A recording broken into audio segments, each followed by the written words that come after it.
Около 3000 коробок по 180 и 300 упаковок. Итого более полумиллиона упаковок налбуфина опечатаны прямо на складе компании «Здрава» в ноябре прошлого года. На самом деле препарат даже собирались вывозить.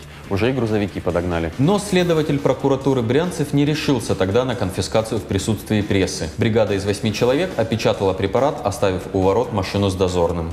Как руководство скажет, как мы будем. С чем же связана такая масштабность действий прокуратуры в наше не самое мирное время?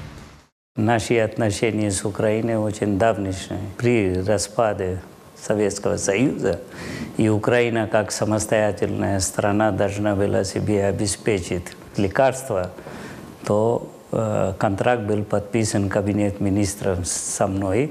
Потом в 2009 году регистрировали препарат налбуфин Украине. Препарат очень нужен и хороший, потому что в этих странах СНГ большая проблема с получением жизненно важных наркотических препаратов, морфий, фентанил и так далее.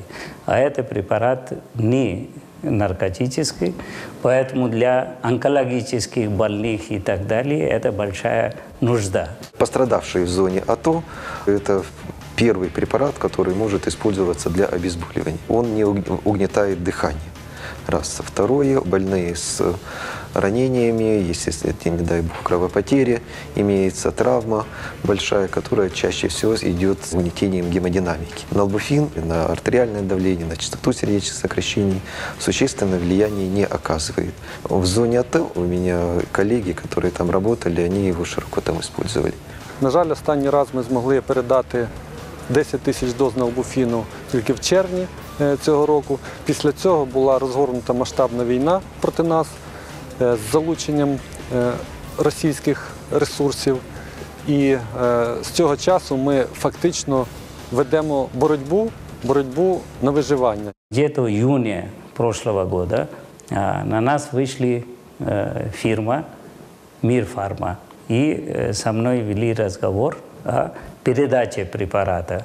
Почти разговор был как захват препарата. Когда мы им сказали, что мы вообще-то довольны своим партнером и у нас эксклюзив, вот тогда они почти как угроза, что мы все равно заберем этот препарат. В липні поточного року ми почали отримувати запити від абсолютно різних силових структур – УБЕЗу, УБОЗу, податкової міліції, податкової інспекції стосовно того, що ми начебто порушуємо права на інтелектуальну власність на препарат налбуфін такого собі громадянина Російської Федерації Ніколая Сорокіна. Цю людину ми не бачили жодного разу, тому що в усіх справах, де задіяний цей патент, або документи підписані юристами, адвокатами Averlex. Це одна з українських фірм, яка обслуговує, за деякими даними, навіть Януковича. У меня в руках упаковка с налбуфином по патенту Сорокина. Новизна полезности заключается в том, что препарат разлит в ампулы, упакован в коробочки и снабжен инструкцией. Українське законодавство передбачає корисну модель як таке технічне рішення, яке повинно бути новим і промислово придатним. Цю саме новизну ніхто не перевіряє. Заява подається, перевіряється лише за формальними ознаками. Ти отримуєш патент. В суде просто надо было выбросить это заявление напротив нашей фирмы. Не смотрится. Так?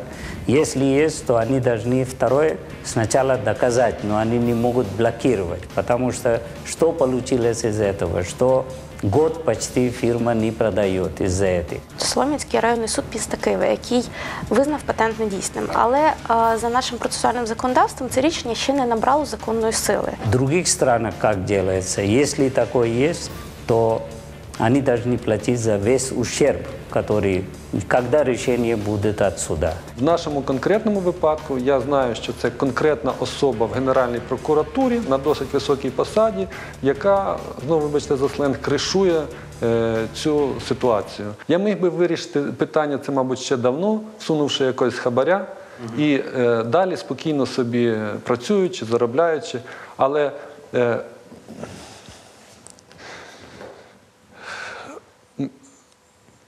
в мене є така книжка.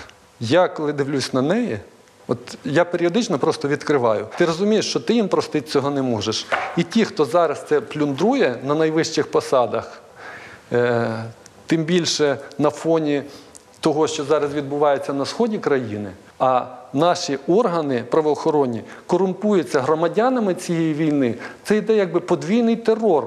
Тобто фактично це зрада державних інтересів.